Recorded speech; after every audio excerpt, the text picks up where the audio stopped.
कृष्णा। आज रमावतपुर में संगीतमय श्रीमद् भागवत कथा ज्ञान यज्ञ का 7वां और अंतिम दिन है। आज पिछले साल की ही भांति इस साल भी ये कथा संपन्न हुआ। इसके लिए मैं आप सभी को बहुत बहुत धन्यवाद देती हूँ।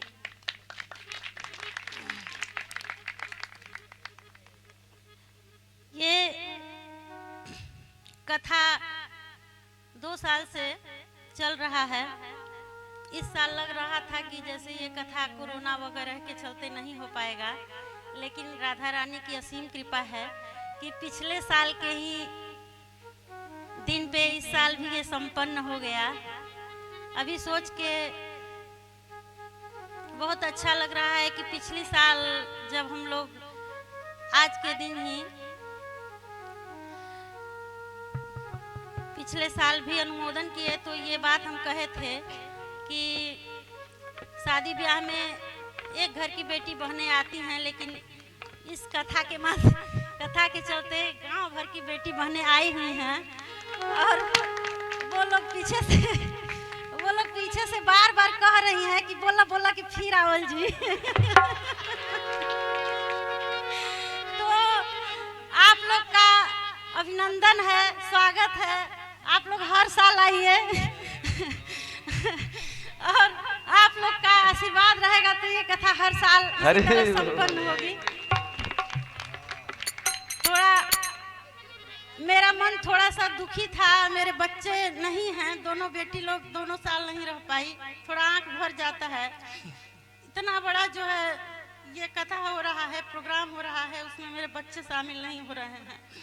थोड़ा सा मेरा मन दुखी है, इसके लिए क्षमा चाहूंगी और माधव जी से ये रिक्वेस्ट करूंगी कि अगले साल इस बात का भी, इस सब का भी ध्यान रखें। आज 7 दिन पे मेरे बच्चों से बात होती है तो वो बात भी नहीं हो पाया आज, तो थोड़ा सा मेरे को दुख हुआ इस बात का 7 दिनों में कि एक दिन भी मेरे बच्चे नहीं आ पाए। लेकिन फिर भी ये दुख कम पड़ जा रहा है लोगों की खुशी देख के। इतने सारे लोग खुश हैं कि मेरा गम भी पता नहीं कहाँ चला जाता है, भूल जाते हैं इन सबको देख के। तो आज मैं सुशील माधव दास जी को फिर से धन्यवाद देती हूँ। इतने अच्छे से ये कथा संपन्न कराए। जब हम लोग आ रहे थे भभुआ से रास्ते में तो सर बोले थे कि लग रहा है कि पिछले साल की तरह ये कथा अच्छे से संपन्न नहीं हो पाएगा। तो मैंने कहा था रास्ते में कि देखिए, जब ठान लिए हैं तो मान के चलिए कि ये कथा अच्छे से ही संपन्न होगी, और जब ठान लिए हैं तो हमेशा पॉजिटिव सोचिए, हमेशा अच्छा ही होगा। और आज बहुत खुशी हो रही है कि पिछले साल की ही भांति इस साल भी अच्छे से कथा संपन्न हो गई। तो मैं आप सभी को धन्यवाद देती हूँ। श्याम गोपाल प्रभु को, पटना से आए वेणु गोपाल प्रभु जी, राम जी शास्त्री जी बहुत अच्छा गाते हैं। वेणु गोपाल जी इतना बढ़िया कीर्तन करते हैं, मन में उत्साह आ जाता है। जिसका मन भी नहीं करता है उसका भी पैर थिरकने लगता है। और वेणु गोपाल जी मेरे को इस बार तो माला भी पहना दिए जबरदस्ती। हालांकि मुझे लगता है कि मैं अभी इस योग्य नहीं बनी हूँ कि ये माला धारण करूँ। सब में कुछ कमियां हैं, मेरे में भी कमियां हैं, तो इसीलिए मैं माला धारण नहीं करना चाहती हूँ। यहाँ के लोग हैं, देखती हूँ सभी लोग झोली माला लेके चलते रहते हैं, लेकिन झोली माला लेने से मेरे को नहीं लगता है कि सबका मन ठीक है। मन कथा सुनने का मतलब ये नहीं है कि आप झोली माला लेके घूमते रहिए और गलत काम करते रहिए। बस नाचने गाने के लिए कथा नहीं हो रहा है। मैं आप सभी से यही नम्र निवेदन करूंगी कि 7 दिन में जो आप एक साल में 7 दिन जो ग्रहण करते हैं उसको अपने जीवन में लाइए, महसूस कीजिए ये क्या है, क्यों हो रहा है, 7 दिन में क्या बताया जा रहा है। लोग एक दूसरे से जलना, एक दूसरे की शिकायत करना, एक दूसरे से नफरत करना, ये सब छोड़िए, अपने जीवन में ढालिए इसको। क्या कथा में क्या सिखाया जा रहा है? श्रीमद् भागवत कथा है क्या? ये नहीं कि बस 7 दिन में हो जाए, साल भर में खूब नाचे, खूब कूदे, खूब गाएं और कथा हो गया। हाँ, ये मनोरंजन के लिए नहीं हो रहा है।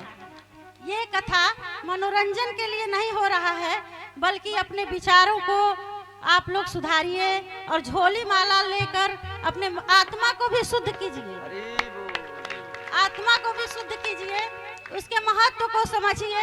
क्योंकि एक साधारण आदमी गलती करता है तो उसको कोई पाप नहीं लगता है, लेकिन जब झोली माला लेके आदमी पाप करता है तो वो बहुत बड़ा पापी कहलाता है।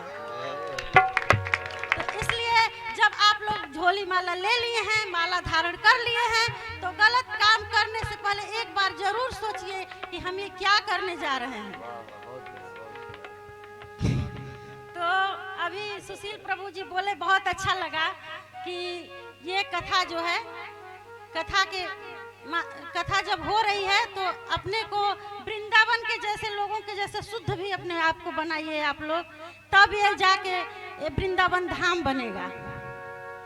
और मुझे कुछ कहना था, हाँ, लेकिन याद नहीं आ रहा है। तो हाँ, एक बात और, कमेटी के सभी सदस्यों को कोटि कोटि धन्यवाद, जिनके चलते ये कथा संपन्न हुआ। हम लोग तो थोड़ा इस बार डिग थे, लेकिन लोगों ने बहुत सहयोग किया, गांव के लोगों ने बहुत सहयोग किया, जितना हो सका लोगों को उतना सहयोग किया। इसके लिए मैं कोटि कोटि धन्यवाद देती हूँ।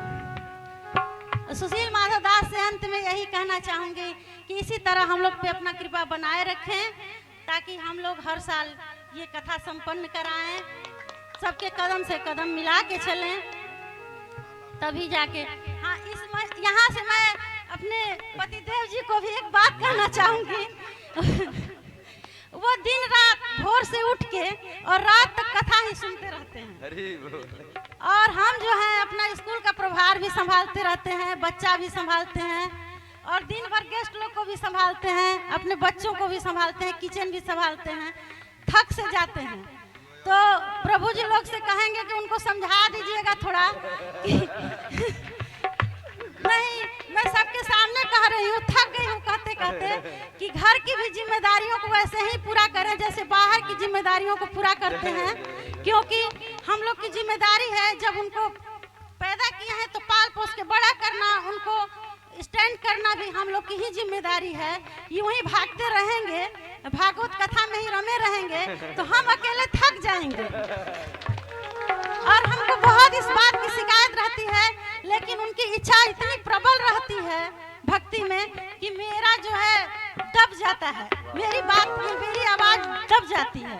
तो मैं यही कहना चाहूंगी कि उनको थोड़ा समझा दीजिए कि ये भी एक बहुत बड़ी भक्ति है और कुछ नहीं। हरे कृष्णा। एक गीत होना चाहिए आपके मुखारबिंद से, छोटा सा गीत एक सुना दीजिए, निवेदन आपसे है। अच्छा, तब तो गीत आप सोचिए, मैं 1 मिनट बोल लेता हूँ।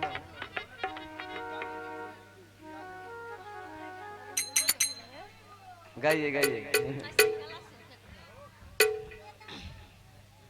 प्रभु जी अभी तो याद नहीं है, फिर भी आप कह रहे हैं तो। रास लीला में जो रास लीला वाला कोई है गीत आपके, शिव जी का, शंकर जी का? नहीं, शंकर जी का नहीं गा पाऊंगी, एक गा दे रही हूँ। गाइए कुछ भी। अच्छा, गाइए। चित्रकूट के घाट घाट पे सबर निहारे, बाट राम मेरे आ जाओ।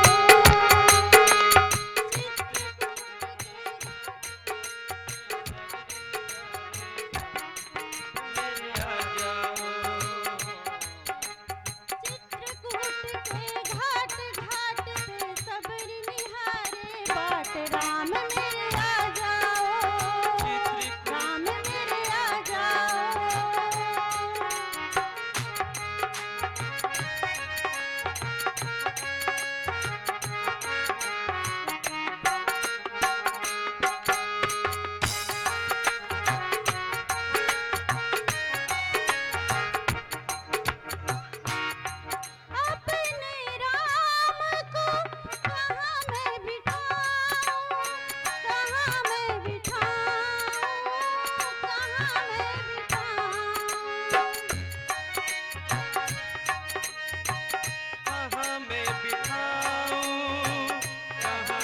बीट